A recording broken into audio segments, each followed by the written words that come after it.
Man, we're gonna have to do something about that intro. But what's up, Titans fans? Maximus Titan fan here. Another episode of Titans Global Podcast, and I'm actually really excited to introduce our guest today. If you don't know him, I don't know where you've been living under a rock, but this is Turron Davenport. What's up, bro? What's going on, man? Good to be on. Thank you, thank you. So we'll start off by asking just a couple simple, I guess you'd call them silly questions, whatever. But how have you always been this stylish, man? Yeah, no, I always, was big on fashion. I mean, growing up, didn't have much, but once I got the opportunity to start putting it together and doing stuff like that, you know, I did it. You know what I mean? My pops, he was always a fashion dude. He would make sure, for church and everything, we were geared up. So yeah, man, it's just always been something I enjoy doing. Oh man, I'm just your shoe game is on another level, bro. Like I'm just saying, I like sneakers and I like fashionable sneakers, but man, you just a lot of times I see you post like right before the show or right before the game, and you're just like I said, man, you're just a stylish dude. I just wanted to bring that up. Appreciate it. Yeah. No, I mean, we all have our different, things we love. And along with football, my Mets, you know what I mean? Jordans and Bo Jacksons and Air Force Ones and all that. That's my twist, man. Yeah, man. Well, you definitely do it well. You do it well. You're Thank one of the best in the business, if you ask me. you.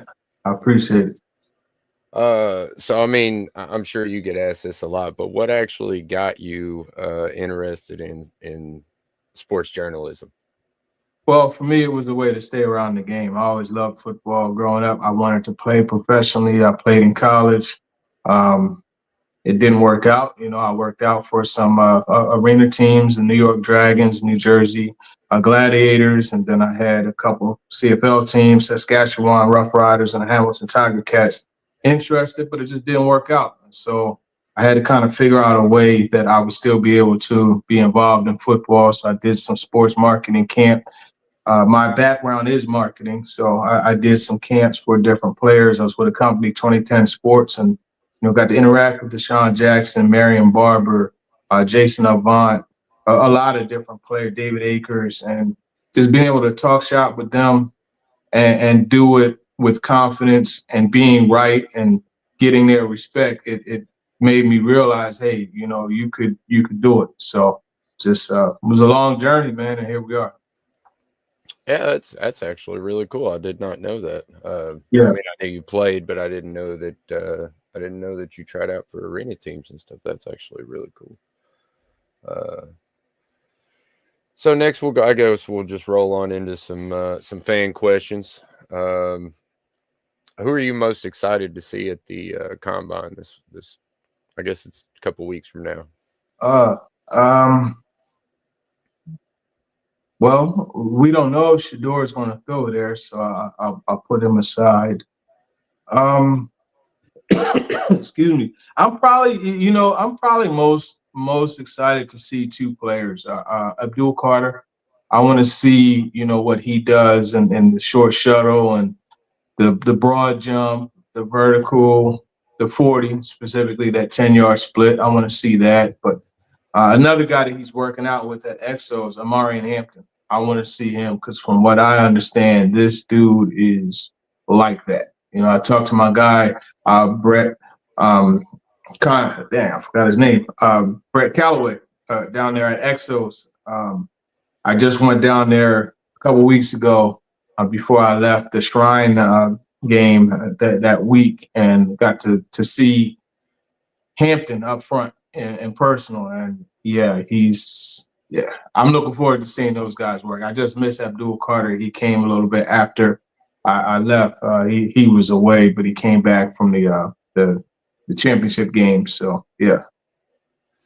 Yeah, he definitely looks like a prototypical athlete. I am interested to see what his measurements exactly are. He's Yeah. definitely one of the guys I'm interested in seeing. Like you said, we're not sure who's going to be there yet. A lot of people haven't. Some of the bigger names either way haven't decided whether they're going to show or not. But Oh, they'll be there, but it's just a matter of working out. Anybody who's in the draft, they'll be there. The premier players, because that's where you, if you haven't been in the All-Star games, that's where you first get to, meet these executives and meet the personnel folks. So they'll be there at least for that. oh yeah, yeah. I'm sorry, I didn't mean to say be there. I guess, like you said, perform. Yeah. But yeah, I'm also really interested in seeing the quarterbacks. Obviously, Tennessee's needing a quarterback for sure. Edge talent, we need that. I'm sure we'll be looking at a couple offensive linemen. Uh, Yeah. and it looks like safety, man. I mean, let me just ask you that real quick. I just realized a couple weeks ago that we only have one safety on contract for next year, and that's Amani Hooker. You got any ideas about what they're thinking about safety? Well, I agree. Safety is a position. I was doing my story that's going to post next week as far as, top five needs and three of the free agents that are most important to bring back. And safety was in that top five. So, yeah, you're definitely right. Monty Hooker, really good, has, suffered his injuries over the last few years. But Quandre Diggs is the free agent. He's 32 years old. Do you bring him back? Mike Brown has proven to be a solid special teams player, but kind of like a fringe, daily, every down defense player. So you have that. I think you look at a guy like Amani Watts out of Notre Dame. I think he's a later pick, especially if they can move down and generate another third round pick. That's an option. Safeties are always deep, so you could find guys that way. Personally, I felt they never should have let Matthew Jackson go. Um, but he's on the practice squad in Jacksonville. That's where he was this past season. So we'll see. There's different things. There's going to be safety with Trevor Moore if he comes. At a good value. The Raiders free agent safety, that's another one. There's some guys out there that they could go get. Yeah. And I mean, to be honest, I'm not really up to par on a lot of the college guys. This is actually when I start doing a lot of my research on the college guys. Really, I just read stories of other people that have had their experience with the college guys. But let's just say you're the GM of the Titans, and you got the number one pick in the NFL draft. I know it's way too early to even talk about this stuff, really, but what would you do if you're Well, ideally, I would try to entice the Giants to move up to one. We know that they really like Shador Sanders. I think, quarterback wise, Shador is probably the best fit for them. But I think if you could get another first round pick for next year and get a third round pick for this year, now you're in that boat where you could get an Armani Watts. You could get, one of the better safeties in the third round, and then also in addition to that, you're recouping your third round pick that you gave up for the Jerry Sneed. So I think that's a move I would look to make. And you figure with Myles Garrett probably getting traded, the Browns are going to go Abdul Carter. They're going to need that impact edge rusher. So, that leaves you at three, and you have the opportunity to take Cam Ward still if you want. And that's a great opportunity. Or you could take Travis Hunter. Like, you could put yourself in a great position and acquire another first round pick. So for me, I'm trying the hardest to get the Giants to move up to one. Yeah, and you even kind of alluded to it a little bit, but do you think that there's a lot of, like, when they were at the Senior Bowl, there was a lot of we'll say fan generated excitement around them talking to Shador Sanders and all that. Do you think that they're maybe just trying to build that up a little bit to try to sell that pick? No. They genuinely, I stood right outside the room when it came out after the meeting at the Shrine Bowl. They came out of the meeting with Shador, and I talked to multiple guys on that staff, and they were impressed. That, being enticed by Shador Sanders, that's real. But I will say, I know the Giants are really impressed. And pretty much everywhere you saw Shador, Brian Daboll was right near him at Shrine, during the week at practices and all that. So, yeah. Interesting. So if we don't pick a quarterback in the first round, should we even look at one of these later round quarterbacks that people are talking about, like Dart or Gabriel or one of I those people? probably wouldn't. Gabriel, yeah, I wouldn't go that direction. Dart, excuse me, I think Dart is a bit overrated. You know, every year you have that guy that they thrust up the board, and he's the guy this year. I mean, you look, you know, last year, JJ McCarthy was the one, but I don't think that because you don't want to get into a situation where you have a guy that you're 1 foot in and 1 foot out again, like you were with Will Levis. So for me, if you're not going that first round, then don't do it. Quite honestly, and even if there's the opportunity to trade back into the first and grab Jackson Dart, I still say don't do it. Yeah, yeah, I'm the same way. I'm not really impressed with any of the. I mean, it's not really a great quarterback draft anyway. And once you get past the first, well, really the first two guys, Cam or Shadur, it's a pretty steep drop off from there. Um, the Jack Beck, I did want to talk about him for just a minute. I'm sure you watched Senior Bowl. Special story about that guy. Brother taken, and then he makes a game-winning catch. Thought it was really something special. But do you see him transitioning into an NFL wide receiver? Yeah, I mean, he won for it was the national team. I think it was the national team. He won the wide receiver of the week. You know, he won that position group award there for his work in the practices. And the thing with him, he catches everything. Now he may not always get an extreme amount of separation, but I've started to hear comparisons to Puka Nakua, where it's like, okay, he's not going to wow you in the workouts and all that stuff, but he's just a pure football player, and I can see that. And yeah, I think he's going to be a player that will help a team on day two. He's a productive receiver, coming out of TCU. So absolutely, I think he could be an NFL receiver, and I think he'll be a pretty good one, a long tenured one, in fact. Awesome. Was there any players while you were at the Senior Bowl that really raised your eyebrows? Yeah, I mean there were a lot. I really like watching Shamar Stewart, the Texas A&M edge. I mean at that size, was 6'6", 280 or whatever it is. The get off that he has. I mean this guy really, really gets off the ball really well, and to be that size and be able to do that, it stood out to me. Ironically, one of the other guys that stood out to me, Carson Vincent. There was a call out period after that first practice, and they called out Carson Vincent and it said Shamar Stewart, come on out. Whoever wins this rep, your team is not going to have to do 25 push-ups. And Stewart, came in with everybody watching. He came off the edge. He tried to hit him with an outside move and a spin move inside. And Vincent did a really good job with his feet. And like I said, escorted him out the club, no T-shirts or Timberlands. You got to go. And it was a really good rep. And he was good throughout the week also. So, I mean, you have him, and he's an HBCU guy, Alabama A&M. He wanted to go in there and represent and level up, and that's what he did. Um, there's a bunch of guys. I mean, you talk receivers. I thought that Tez Johnson did a really good job. I mean, look, he's undersized. You look at what he was able to do, though, the separation and stuff he had. I mean, he was impressive. Um, I mean, even at Shrine, Jacoby Bryant was really impressive. They call him Kobe from Kansas. Very sticky, feisty. He talked a lot. He was around the football, pass breakups. He practiced for 2 days and told me, like, hey, man, I'm done for the week. I did what I had to do. And he's right. So, those are four guys that come to mind. I mean, there were a lot that stood out. I mean, it was good to see all those prospects. Yeah. Yeah, again, I don't really watch a whole lot. I mean, I do watch a lot of, the normal college ball, but I don't get into the hardcore analytics of it or anything like that.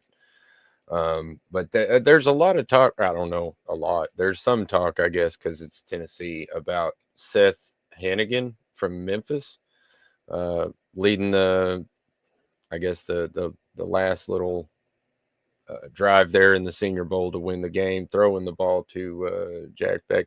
Do you see him even making an NFL roster?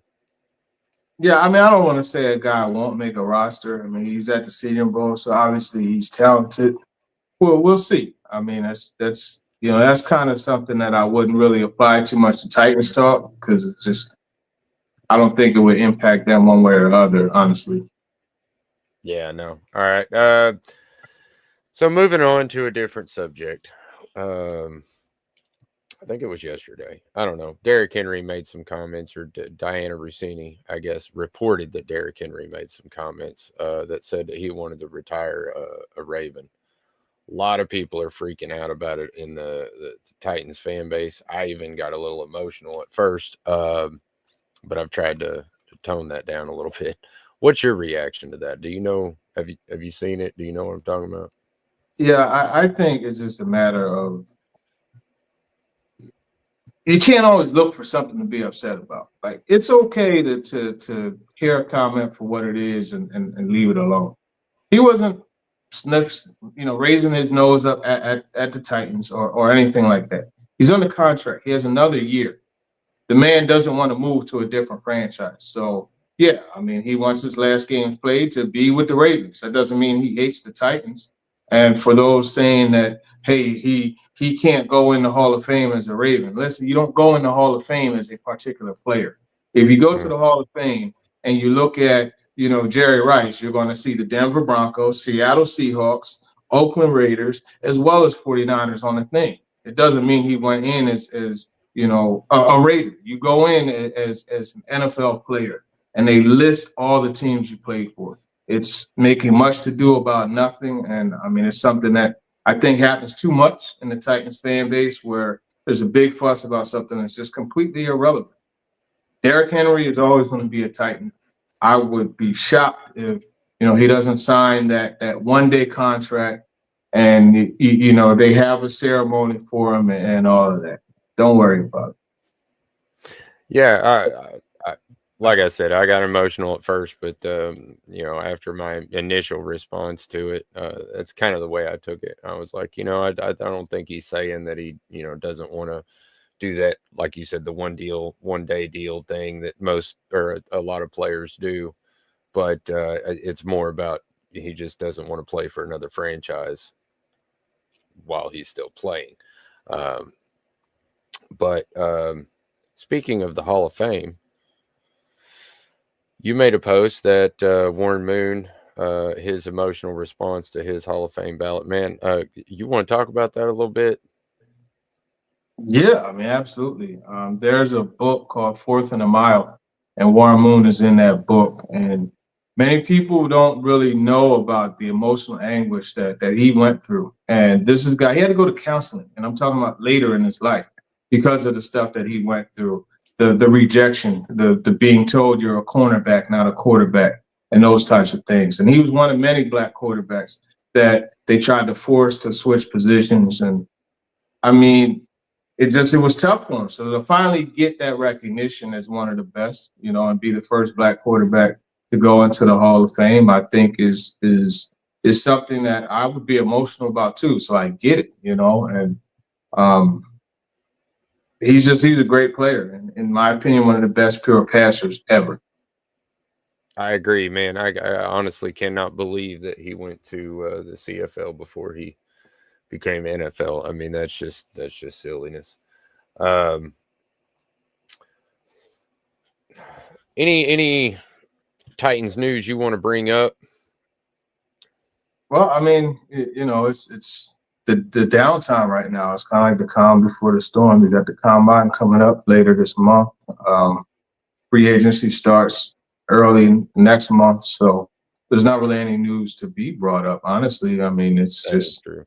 they're preparing for a period where, like Chad Brinker said, you got the top pick, an opportunity to flip a roster. What better thing could a GM ask for? And you look at Dave Ziegler coming in, you look at Reggie McKenzie. They got a lot of experience, and they've done some great things, good things. With the Raiders, Ziegler, and obviously McKenzie, his history going back to the Packers. So Yeah, they sure have loaded up their front office this Mhm. offseason. And hey, I hope that gives them the best chance to make the best decision that they possibly can for our football franchise. Because to be honest, I'm kind of tired of, or well, we got a taste of niceness. I mean, I've been a fan since they came to Tennessee. We got that taste of the Super Bowl, and then we went through salary cap hell and had to fight back terrible years. I don't know, close to a decade of just back and forth, weird. You know what I mean? We'd have like 1 year every now and then, but it never seemed to come to fruition until we got the Derrick Henry and the Tannehill and AJ Brown. Everything started to look like it was coming together, and then it just all imploded again. And here Mhm. we are. I feel like this is our rock bottom season where we start to build it back up that train, back up the hill again, and find out who this generation's uh, key players are going to be. But thank you for coming on, Turon. I really appreciate it, Yeah, man. for sure. Yep. I know our time is limited, but yeah, man. Again, really appreciate you coming on, dude. Me personally, I've been doing these podcasts now for almost 3 years. Well, 2 full football seasons, but That's cool, I man. uh, I said when I started out because I was a fan of yours to begin with. I always used to tell people online, if you hear a rumor, wait till you hear TD say it because then you know it's true. Um, you know, even before I started this podcast thing and found this whole Titans family of podcasters and cool people that are out there in this little Titans media, yeah, I already knew who you were. And I Oh, always wanted appreciate you on that. my show from the very beginning. I started pulling guests. I wanted you. So, really appreciate you coming on my show. And yeah, hope to have you again someday. Yeah, for sure, man. Thanks for having me on, man. And just keep going, man. Do what you do. Thank you, man. And to everybody else, until next time, tighten up. Peace out.